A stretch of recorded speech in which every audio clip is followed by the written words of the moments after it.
안녕하십니까, 이미정 권사입니다. 네, 오늘은 지난 시간에 이어서 호세아서 5장을 들어갈 차례인데요. 호세아서 4장에서는 호세아가 이스라엘 백성들을 향하여 그 설교를 시작하는 내용이었잖아요. 하나님을 아는 지식이 없어서 우상 숭배를 함으로 이스라엘이 망하고 있다는 그런 그 내용을 전하고 있었는데, 이 5장에서는 그로 말미암아서 심판을 받게 될 것이라는 그 내용을 마치 재판의 형식으로 그 재판 연설의 양식으로 전하고 있는 그런 내용입니다. 그 재판에서 피고는 이스라엘 백성과 제사장들과 왕족들과 그 하나님의 말씀대로 살지 못하고 있는 그런 그 대상들을 향하여 그 전하고 있는 그런 내용이라고 할 수 있겠습니다. 앞에서 말씀드렸듯이 호세아서 5장은 재판 연설의 양식으로 되어 있다고 했어요. 이 재판장에서 피고는 그 이스라엘의 제사장들이고 이스라엘 족속들이고 그 왕족들이라고 할 수 있죠. 그래서 1절에 보면 제사장아 이를 들으라, 이스라엘 족속아 들으라, 피고 왕족들아 들으라 라고 이렇게 그 선고를 합니다. 뭐라고 선고를 하냐면 너희에게 심판이 있나니 라고 그 선고를 하신다는 거예요. 왜? 앞장에서도 얘기했듯이 하나님을 아는 지식이 저희들에게 없어서 그들이 깨닫지 못하고 망하는 길을 걸었다는 거죠. 그래서 그 1절의 뒷부분에 보면 너희가 미스바에 대하여 올무가 되며, 미스바는 여기 그 유다에 그 있는 지역의 이름으로 우리가 사무엘 상에 보면 사무엘이 블레셋과 그 전쟁을 한 다음에 미스바와 센 사이에 돌을 세우고 에벤에셀이라고 하였다라는 것을 통해서 여기까지 하나님께서 우리를 도우셨다 한 장소고, 이 미스바에서 또 영적인 대각성 운동이 일어나기도 한 그런 영적인 장소거든요. 근데 그 미스바가 올무가 된다는 거예요. 그러니까 하나님께 대한 약속을 했던 것이 너희에게 올무가 된다 한 것은 그 약속을 지키지 못함으로 이제 망하게 되는 그런 것을 볼 수 있죠. 또 다볼, 여기 지금 다볼산이 있는데 이 다볼은 사사기에서 보면 드보라가 그 하솔 왕과 싸울 때 그 전쟁을 치렀던 그런 다 영적인 장소인데 그런 장소들이 이제 우상 숭배의 장소가 되었다는 거죠. 그래서 다볼 위에 친 그물이 됨이라 하면서 이스라엘이 가늠한 여인과도 같이 가나안 신에게 몸을 바쳐서 음행을 하고 또 음란한 제사 행위로 몸도 더럽혀지고 영적으로도 더럽혀졌기 때문에 덫에 걸려서 숨통이 끊어져 가는 그런 그 상태라고, 영적인 살육의 현장이 일어나는 그런 상태라고 이야기하고 있는 거죠.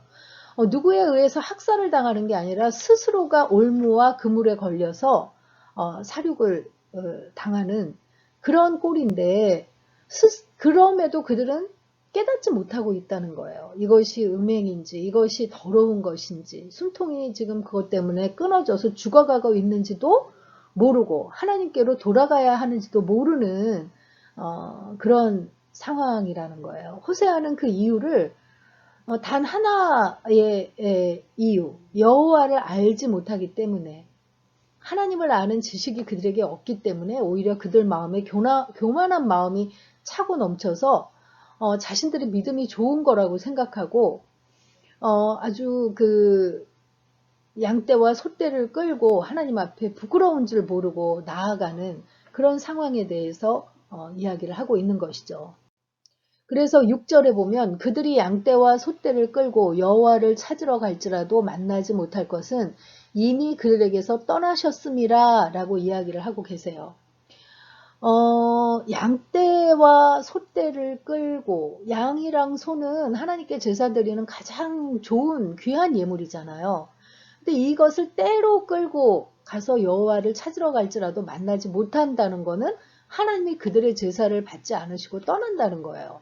그러니까 제물이 아무리 번지르르 해도 신실함이 없이 겉으로만 번지르르한 제사는 자기 만족에 취한 그런 제사이지, 자기 열심과 고집을 앞세운 그런 그 제사는 그 하나님을 기쁘시게 못한다는 것을 이야기를 하고 있는 거죠.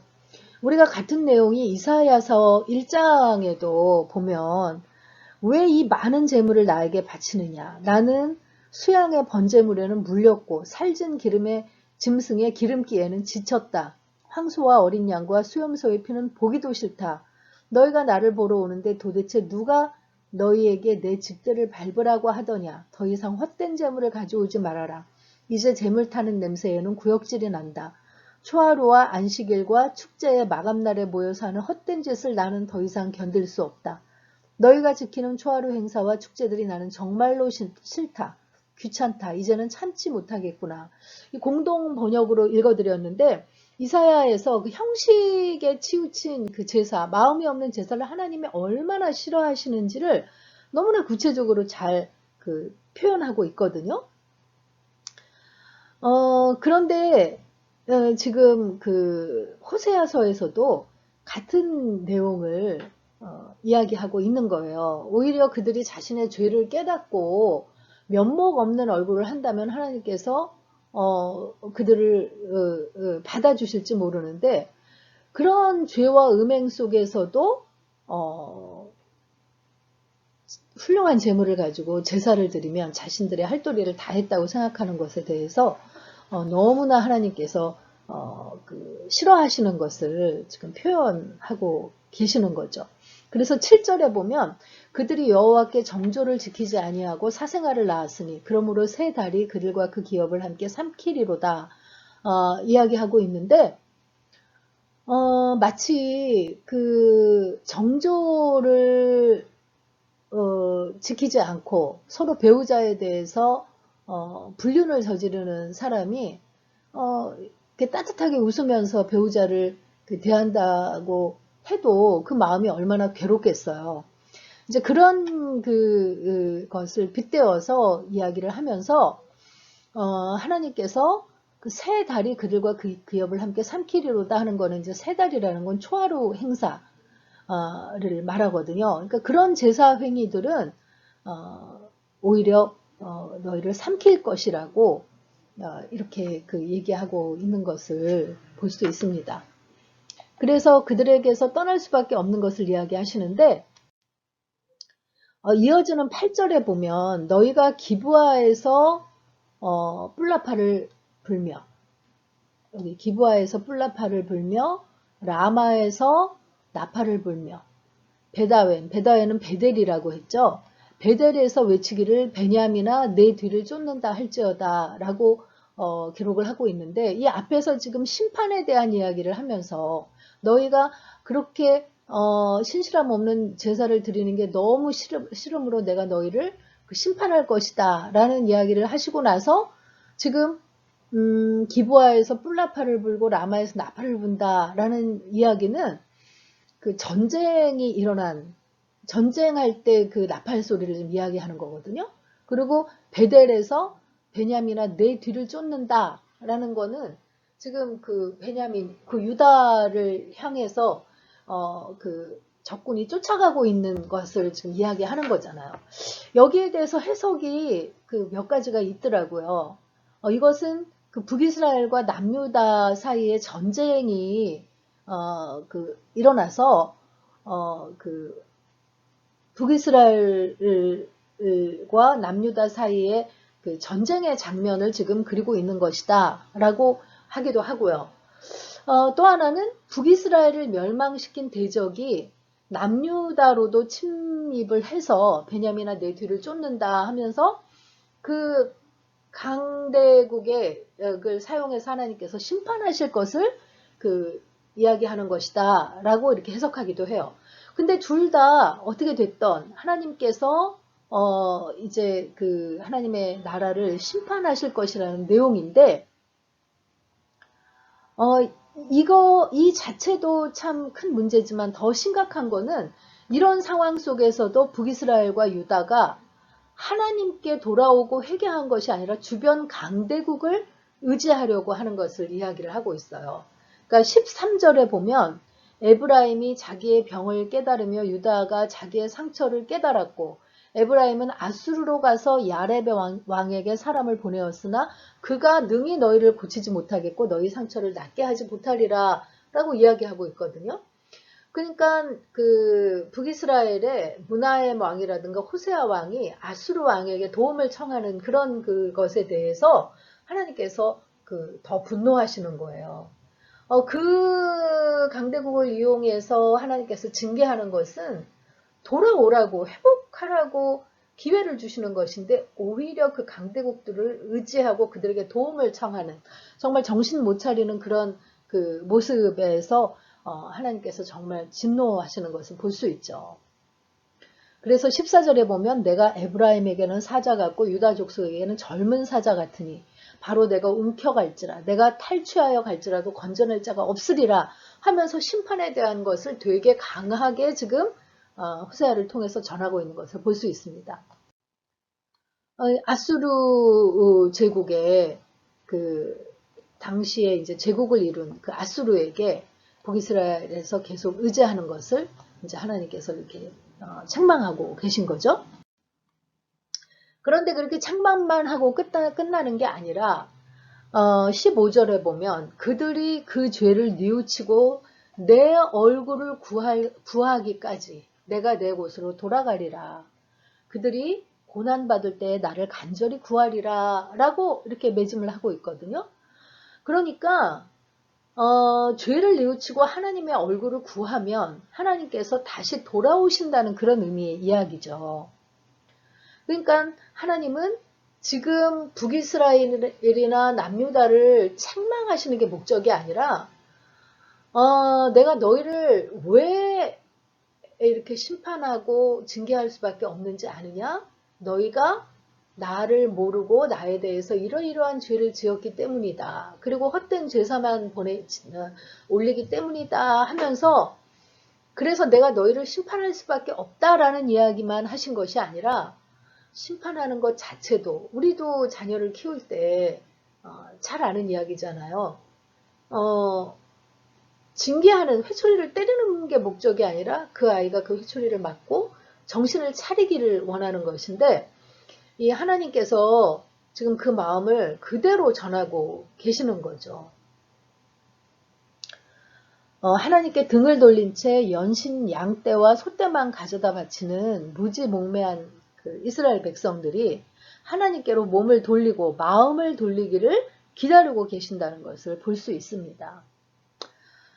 내 얼굴을 구하기까지, 이 한 구절이 그 하나님의 마음을 잘 표현하고 있는 것을 보게 됩니다.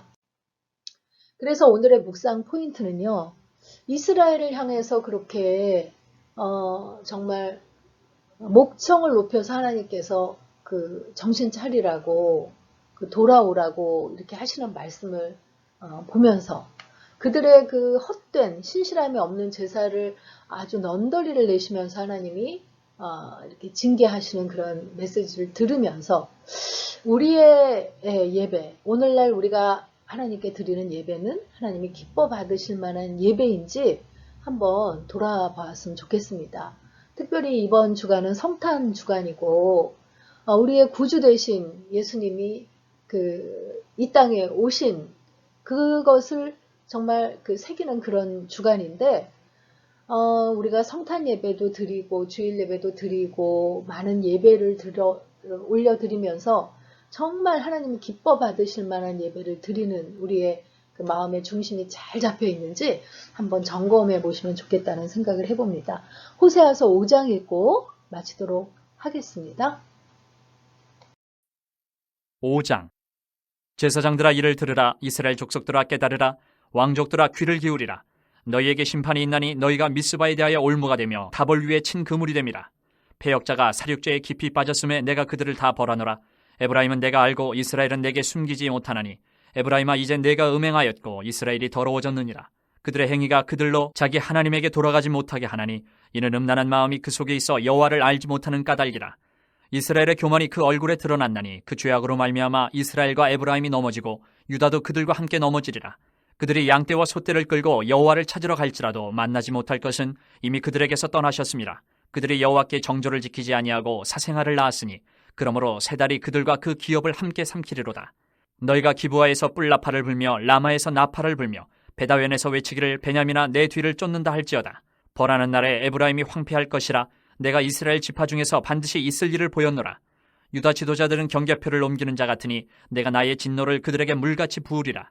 에브라임은 사람의 명령 뒤따르기를 좋아하므로 학대를 받고 재판의 압제를 받는도다. 그러므로 내가 에브라임에게는 좀 같으며 유다 족속에게는 썩이는 것 같도다. 에브라임이 자기의 병을 깨달으며 유다가 자기의 상처를 깨달았고 에브라임은 아수르로 가서 야렙 왕에게 사람을 보내었으나 그가 능히 너희를 고치지 못하겠고 너희 상처를 낫게 하지 못하리라. 내가 에브라임에게는 사자 같고 유다 족속에게는 젊은 사자 같으니 바로 내가 움켜갈지라. 내가 탈취하여 갈지라도 건져낼 자가 없으리라. 그들이 그 죄를 뉘우치고 내 얼굴을 구하기까지 내가 내 곳으로 돌아가리라. 그들이 고난받을 때에 나를 간절히 구하리라.